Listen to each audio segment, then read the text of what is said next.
Hello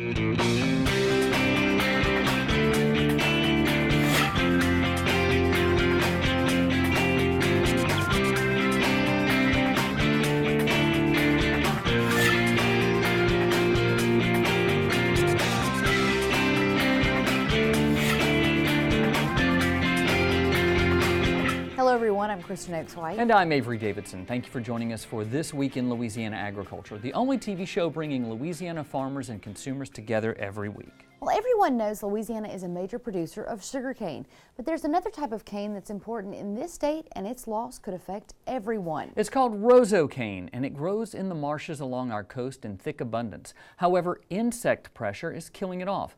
As Twila's Neil Melanson tells us, roseau cane not only holds the soil together, but an entire way of life. A lot of people describe the end of Highway 23 here as the end of the earth. Here at the mouth of the Mississippi, there's definitely more water than land, and for folks like Earl Anderson, it's a way of life. Earl was born and raised in Pilot Town, which is beyond the end of the road, accessible only by boat. He raised 3 children there until the last school closed in the 70s. We moved here at Boothville in 1974. And from 74 till now, this is where I've been. I don't plan on going any further north than where I'm at. And but I tell people plenty of times, if I go anywhere, I'm going to go back south, you know. He never stopped raising cattle, though, even through Hurricanes Betsy, Camille, and finally Katrina, which killed thousands upon thousands of cattle in his area. We had 12 foot of water for Katrina on those islands. That's when I had a lot of cattle, and it wiped them off. When he does move cattle, he moves them with this custom barge, 85 head at a time. He's really not concerned with the storms these days, having found ways to fence them in on higher ground. It's finding that ground that's the problem. The main culprit is roseau cane scale, an insect that's destroying the marsh grass which holds the soil together down here. It's a problem, he says, is worse than storms and rising tides. Which is the biggest problem we've ever had. I have never seen anything like this growing up here, and I've never seen any roseau that died as bad as it did right as it's dying now. Where I'm at right now, if these roseaus hadn't died in the front already, you would hardly ever be able to see me back this far. It's not just that the scale is killing the cane, it's hurting what's left. This roseau is from last year. You put them both together. This one is half the size of this one. It's a problem that threatens not only the cane, but a way of life, one that Earl Anderson says he will never give up. You know, I love this parish, and I'll do anything I can to try to help any way that I can do. There are several different ways that insect scale can be controlled. The first is by insecticide, but since there's more than 300,000 acres of cane across these marshes, it's not only costly, but difficult to apply. Second is by burning it, but there are a lot of pipelines in that area carrying flammable products. And finally, LSU researchers are looking at a couple of natural ways, including a parasitic wasp that feeds on that scale, as well as scale-resistant cane. And guys, you know, this is, as you saw in the story, this guy, Earl Anderson, is just devoted to this way of life. It's been his way of life the entire time he's been down there. His son is taking it up. And you can see his story is very similar to every farmer that we've talked to. He does it because he loves it. Every day he wakes up, he puts his boots on the ground, and he's doing what he wants to do from sun up to sundown, and he just doesn't want to abandon that area, and I don't blame him. Yeah, it's not often that you hear about someone who was born in Pilot Town. No, you and doesn't want to move any farther north than Boothville, Venice. Yeah, you know? yeah, that's... So he considers that up north from where he is. Wow. You know? But I know that this is an issue that's really near and dear to your heart, saving Louisiana's coastlines. What do you see them doing in, I guess, in addition to this, saving this roseau cane? Well, first off, let me just say that one of those natural ways is LSU researchers, Dr. Jim Cronin, for instance, has gone around the world and saw how after 5 years or so that when he started looking at it, it kind of burns itself out, that resistant cane starts to come in. Mm-hmm. The question there is whether or not we survive that long to get to that point. How much soil erosion happens because of all that cane dying off and that kind of thing. So there is a solution coming. It's just, do we have enough time? Exactly. Well, exactly. I appreciate you bringing this to our attention. Thank you, Neil Melanson. Well, Louisiana is full of state historic sites and state parks. And in South Louisiana, you don't have to look far to find a beautiful plantation. That's true. And in St. Francisville, you can visit the beautiful Rosedown Plantation, which at one time was a 3,500-acre cotton plantation.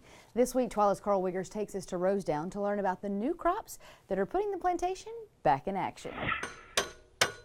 Derek Luckett has way too much work ahead of him to be stuck under the shade tree working on this disc. That's because he and Casey are expanding their farm just a little bit. So this is the map of what we have leased from the state, and we're going to be working with about 100 acres of farmable land here. So that pretty much triples the size of our farm. So we're going to have stuff planted up here, corn maze, pumpkin patch, and then back here we'll have some fruit and vegetables. With all of this land, Casey is very excited to start sowing seeds on this new farm. I am planting some pumpkins for the pumpkin patch. We've grown them before, but now we're just gonna have a whole lot more of them. All of those pumpkins are for the pumpkin patch that the Lucketts will have here at Rosedown Plantation.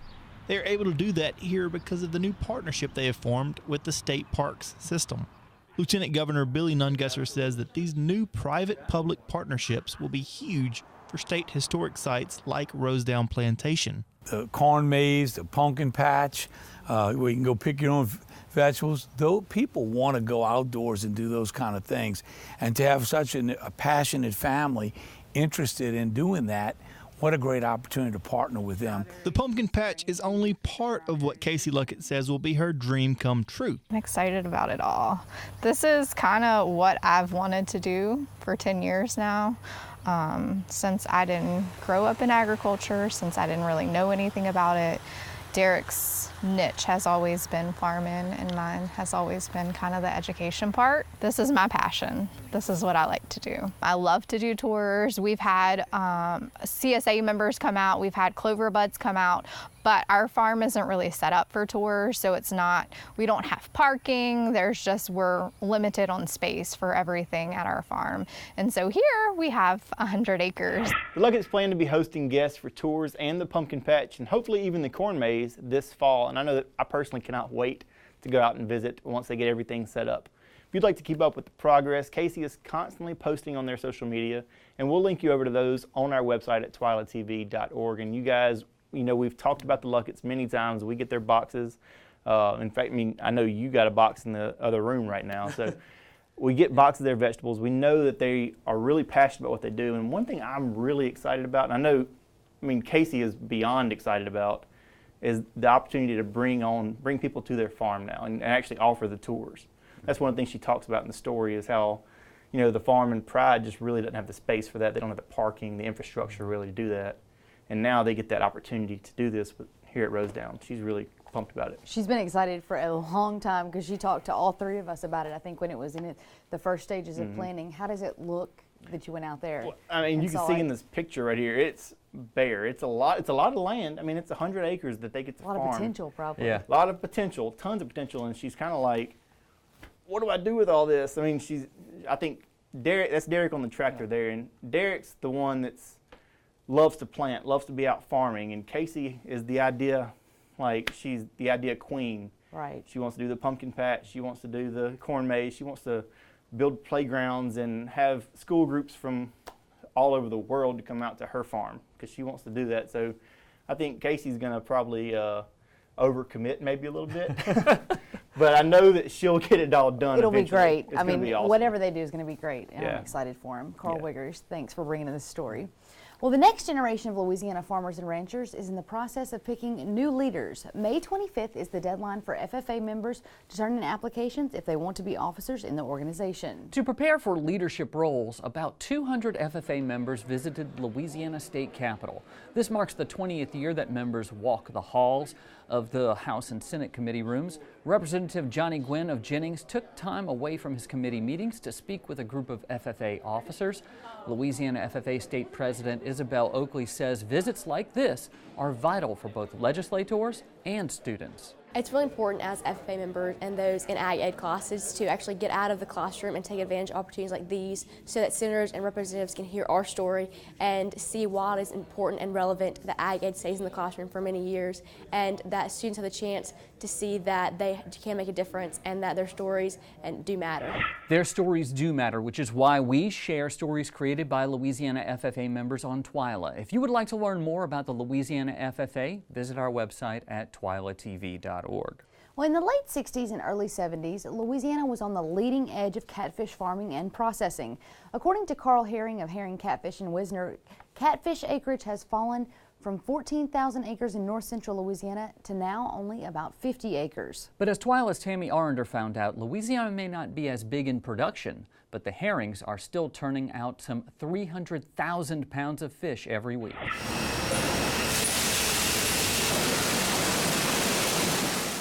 Shortly after sunrise, an 18-wheeler of live pond-raised catfish comes in from Mississippi. Trucks use liquid oxygen and we use chill water, 35-degree water, to keep them alive so that, you know, you don't want to get anything unhealthy in the marketplace, so everything's live when it gets here. What's not sent into the plant for processing immediately is held in a chilled oxidation pond. But the rest of these ray-finned swimmers wait their turn to ride the conveyor belt into the processing plant. They do tend to splash and splatter, even dotting my camera lens, which I didn't notice till I was almost finished shooting this story. Sorry. Once inside, there are some 120 workers who make sure you get the freshest, cleanest catfish possible for your dinner plate. And then once they filleted, they can run across the fillet machine and fillet, we trim them up. And then once they trim, we inspect them for bones. And then they go across the size of the machine, the size to get the orders, you know, to fill the orders we need, because every customer got different size fish they want. This process is a combination of men and women and the swiftness of machinery. On this belt, the pinball-like flipper sorts the fillet by weight. Herring says consistency is the key when it comes to restaurant and grocery store orders. That's why the fish are examined like a person going through airport security. The herrings still raise a few acres of fish, but most of their product comes from ponds in Mississippi, Texas, and Arkansas. At the heart of this business is family. Hannah is Herring's daughter. She got a college degree in business, but chose to come back home and put it to use here.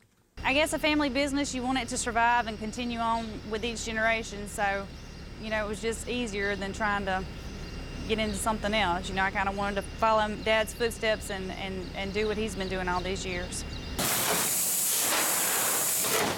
The herrings have also diversified. They have a feed mill providing fish food for lots of their catfish farmers.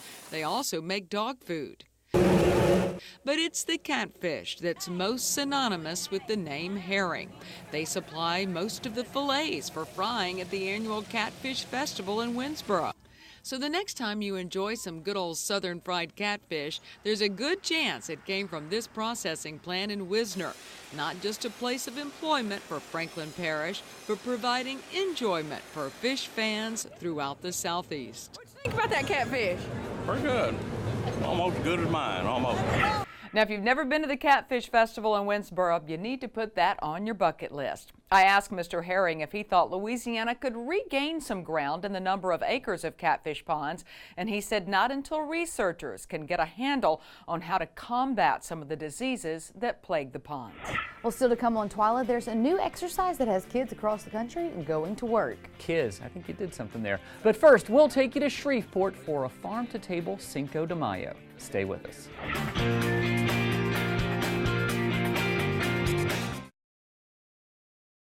I now hope they're fighting today. I hope they are.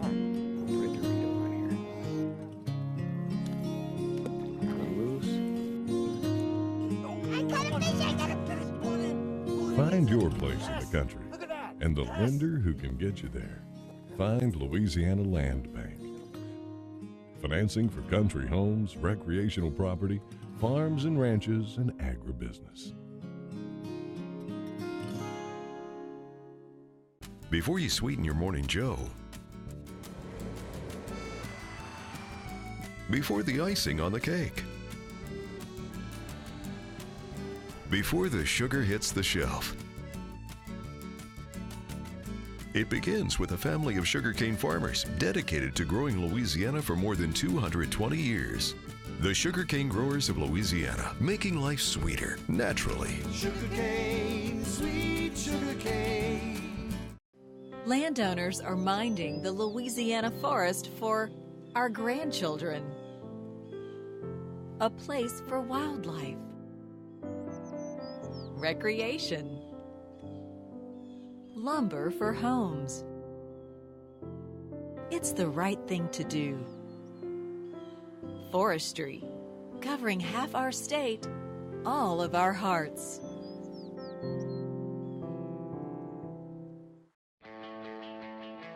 Farming is my way of life. I chose this career, but farming chose me. A lot of people ask you what you do, and I tell them I'm a farmer. I'm a cattleman. I am a fisherman. I'm a scientist. I'm a steward of the land. I am a farm woman. I am Farm Bureau. I am Farm Bureau. I am Farm Bureau. I am Farm Bureau. I'm a Farm Bureau.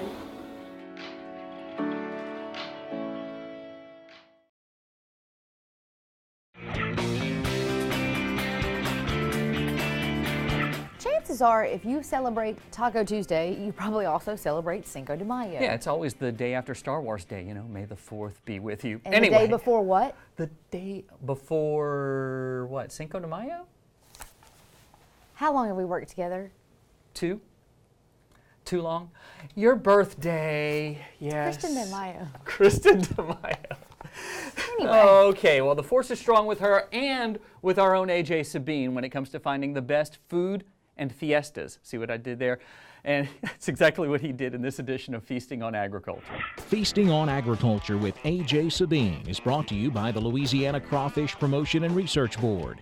Louisiana Crawfish, ask before you eat. By the Louisiana Rice Promotion Board, think rice. And by the Louisiana Beef Industry Council. Beef, it's what's for dinner.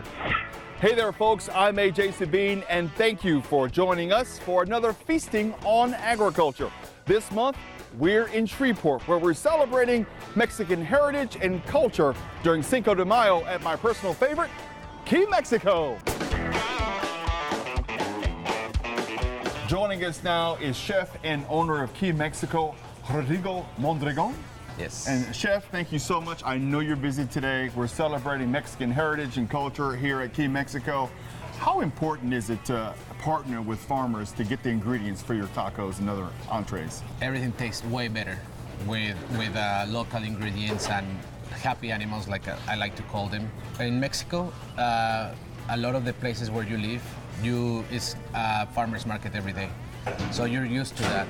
And the more that we do like we did in Mexico, the better for us. You guys are super busy today, of course, it's Cinco de Mayo. Mm-hmm. What do you have planned for folks here today? Well, a bunch of stuff. We have 8 bands lined up. It starts at noon. We also have our regular menu inside the restaurant, as well as special items here outside. We have smoked brisket tacos that our friends from HB Barbecue are helping us do. Mm-hmm. They're doing an alligator too. That's crazy. First time we do it, but we'll see how it goes. And as well as our signature cocktail, the Calaverita, which is kind of like a margarita, but of course with our own touch. 3 different kinds of citrus and a touch of grapefruit soda. Well, I don't know about you, but that has already made me hungry. I'm already hungry too. Let's go. In the words of my fellow Mexican and Latin American friends, vámonos, muchacho. All right, Chef, let's get started. What we got? So we're gonna use corn tortilla. We're gonna heat it up a little bit. And this is our chopped brisket that we smoked outside with our friends over there. So is that a mixture of the fat and the lean? Yeah, we're just chopping the whole thing, so give it a little bit more flavor and juiciness, of course. So we're gonna put a little bit on the. How popular is your Cinco de Mayo celebration? Well, it's been getting really popular. We don't do the typical celebration that every other restaurant does with, the sombreros and the ponchos and all the Mexican stuff. Right. we make it more like a music and food fest. You know, Cinco de Mayo is not real Mexico's Independence Day. No, it's not. It's more...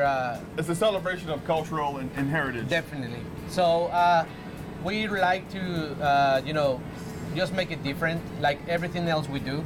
Well, I'm ready to enjoy these tacos. I don't know about you, man. Yeah, let me dip it a little bit. What I love about your cuisine, chef, is such like the cuisine that I can find on the streets of Mexico City. You know, everything is cooked fresh right in front of you, and it's hand food. You know, I can walk and talk and eat at the same time. Yeah, a lot of our food is definitely influenced by the Mexico City street-style tacos. But my brother, which is the chef, I am just here the image, I guess. He creates a bunch of modern-style Mexican cooking. My mom behind you. Lido? Yeah, Lido. She has all the 100% Mexican style cooking. You think your mother will adopt me? Yeah, probably. But you have to hold tight. Okay.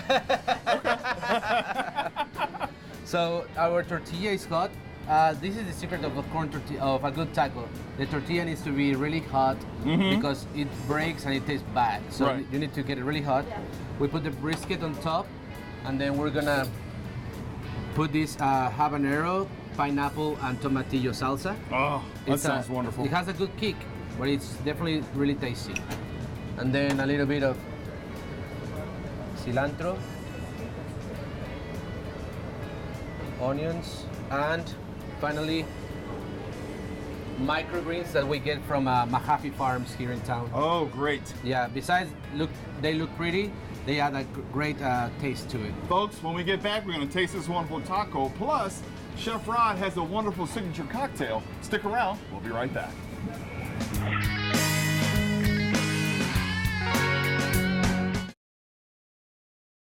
Louisiana oysters, salty, sweet, and delicious. But have you ever thought about what happens to all those oyster shells? Most of them end up in trash cans and landfills. The Coalition to Restore Coastal Louisiana is changing this with its oyster shell recycling program. And you can help by visiting these participating restaurants. It's a simple and delicious way to restore our coast. The shells will then be used to sustain and rebuild oyster reefs. Remember, once you shuck them, don't just chuck them.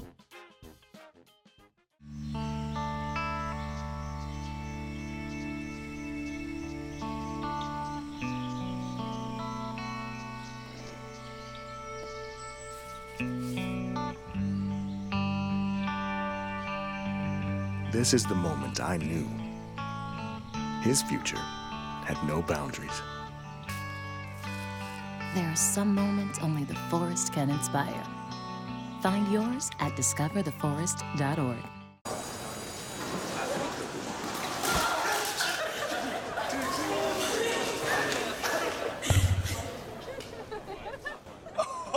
That's low. That's low.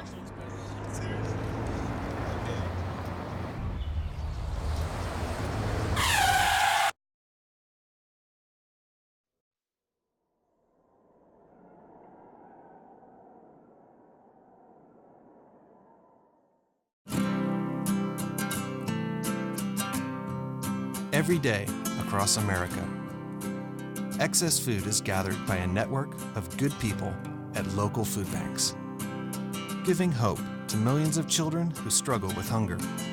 They've earned their wings, and you can too. Together, we can solve child hunger. Support Feeding America and your local food bank at feedingamerica.org.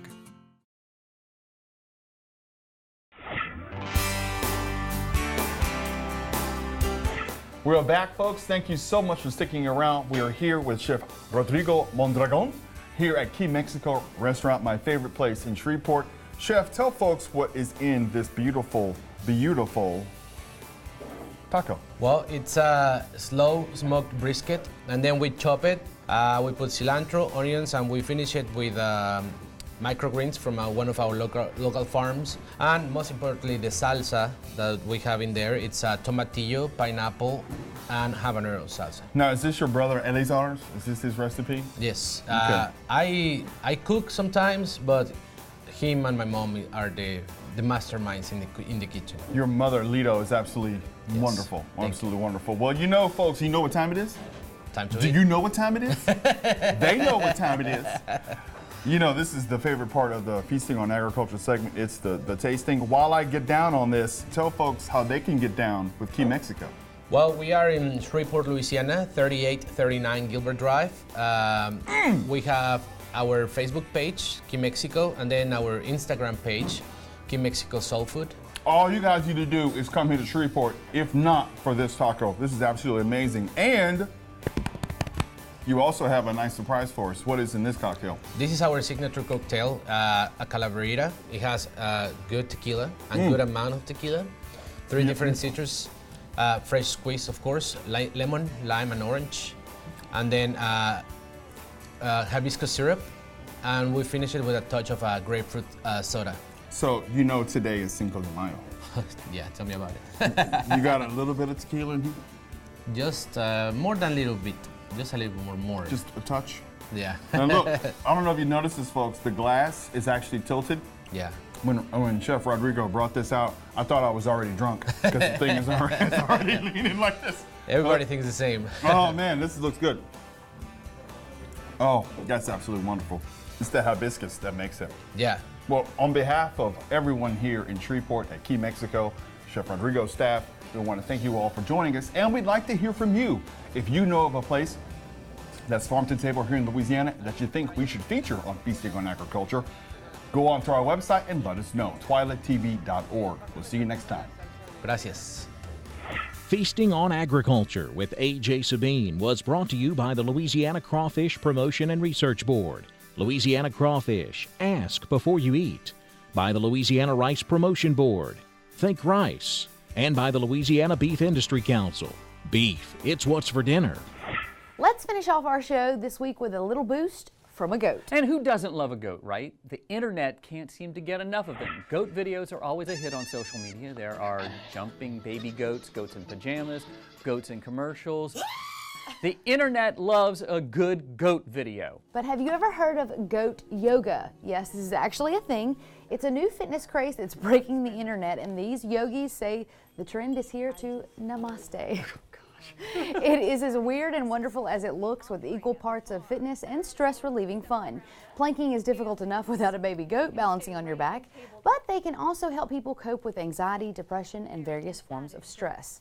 If you're interested in trying out Goga, get it, goat, yoga, Goga. If you want to get one of those classes, you may have to wait a while. From California to Michigan, people are lining up for classes. This yoga farm in Oregon has a 1,200 person, 1,200 people on the wait list for the class, and it grows by the day. If you're interested in learning more about this viral farm fitness craze, we've posted plenty of links and more goat videos on our website at twilatv.org for you to check out. Well, that does it for this edition of Twila. Be sure to join us next week when we'll bring you a new Louisiana farm life profile that's pretty special to me. I'll also introduce you to this year's Louisiana Farm Bureau Ag in the Classroom Teacher of the Year. Until then, you can watch all of our stories online at twilatv.org, and be sure to like us on Facebook and follow us on Twitter and Instagram. For all of us here at Twila, thanks for joining us. We hope to see you again right here next week.